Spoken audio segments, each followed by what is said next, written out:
When Cristiano Ronaldo exploded onto the scene in 2004, he was far from the player we know today. He was a scrawny 18-year-old with blonde highlights dancing around defenders at a superhuman level. He had a level of electricity that is maybe found once in a decade, but that was about all to his game. He was in no way the most complete player of all time that we saw a decade later, resulting in his goal tally being practically non-existent. But there's potentially another reason behind this. For the past couple of years, the matter of whether young Cristiano Ronaldo was a midfielder has been a topic of debate. It's been an excuse Ronaldo fans have pleaded whenever his goal ratio has been compared to Lionel Messi's. But is there any actual truth to this? Now, Ronaldo broke into Sporting's first team at 17 years of age, 100% due to his dribbling ability. He contributed just a total of 5 goals in the entirety of the 2002-2003 season, but this version of him was not designed to be a goal scorer. In Sporting's tactics, he played either out left or out right in a 4-2-3-1, where his job was to get to the byline and cross to Jardel, who was the poacher. Now, unlike the modern day where everyone knows everything about wonder kids from all over the world, in 2003, a young Portuguese winger who wasn't even a full-time starter wasn't going to be known by many players or fans. But that all changed when Manchester United agreed to a friendly against Sporting as part of the pursuit to sign Ronaldo. As Mikel Silvestre put it, at the start,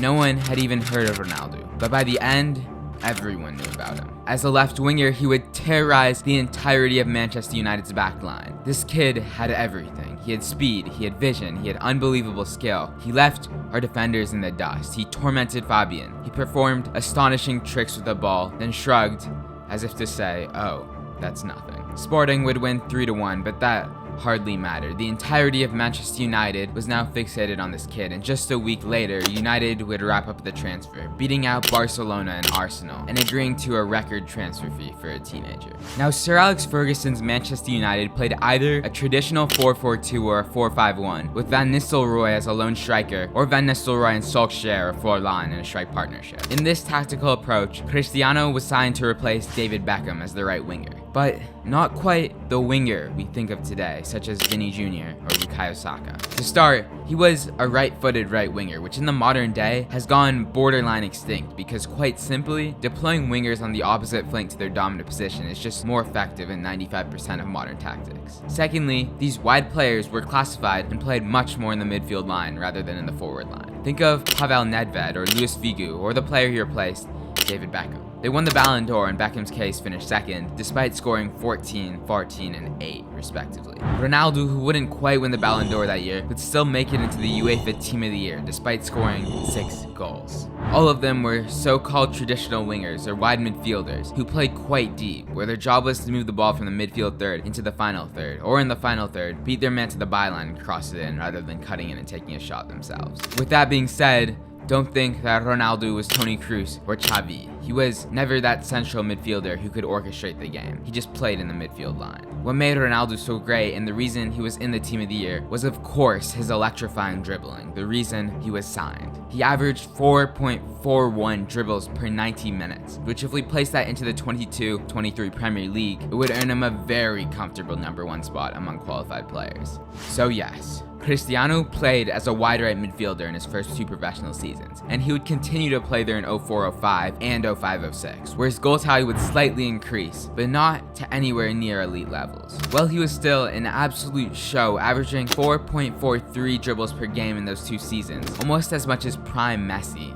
He would start receiving criticism for his lack of end product and his lack of good decision making in and around the box. He would over dribble there, and when he didn't do that, his shots went all over the place and his crosses were inaccurate. The media labeled him a one-trick pony who was more focused on doing stepovers than actually being prolific.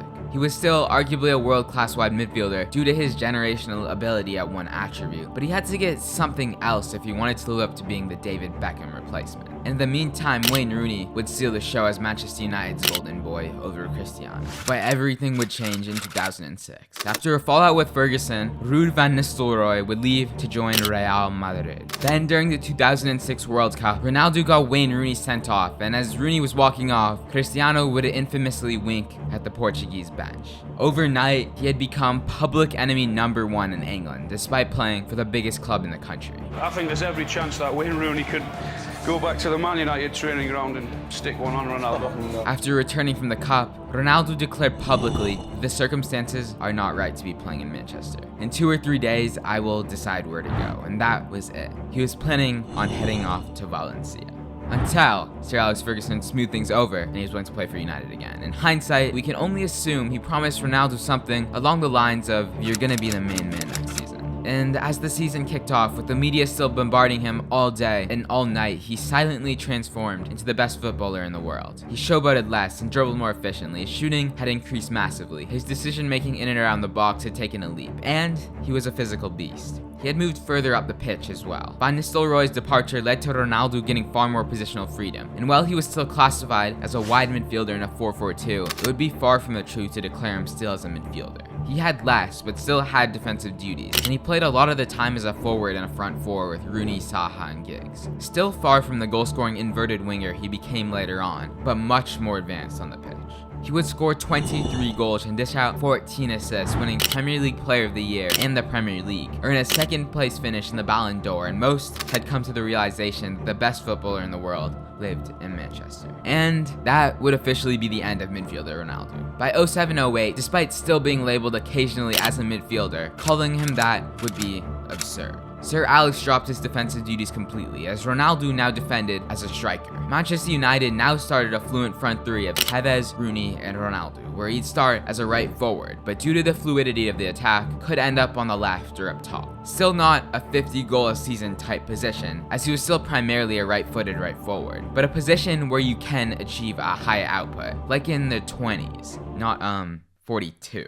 Okay, to put it simply, Ronaldo was a traditional winger, a midfielder from 02-03 to 05-06, a wide forward in 06-07 with defensive duties, and a wide forward from 07-08 to 08-09 without defensive duties. So his fans are certainly stretching it when they call him a midfielder in 06-07 and beyond. In the future, he'd continue to change positions, but we can cover that in a later video. Ronaldo's club goal ratio all time is 727 goals and 979 appearances at time of recording. But if we take away his years as a midfielder and 06-07, because he still played very far away from the goal, it becomes 672 goals and 758 appearances. And in just his prime years, his goal ratio was 518 goals in 540 matches, a 0.96 ratio. With that being said, if you take Messi's best stretch of 11 years, he returns a 0.97 club goal ratio. Although Ronaldo's other argument could be that he did spend his 2 United years as a wide forward, which is still further from the net to Messi's false 9 center forward role and his inverted winger role. So if you just take Ronaldo's spell with Madrid and compare it to Messi's best stretch of 9 years, Ronaldo trumps with 450 goals in 438 matches, a 1.03 ratio, to Messi's 476 goals in 473 matches, a 1.01 ratio.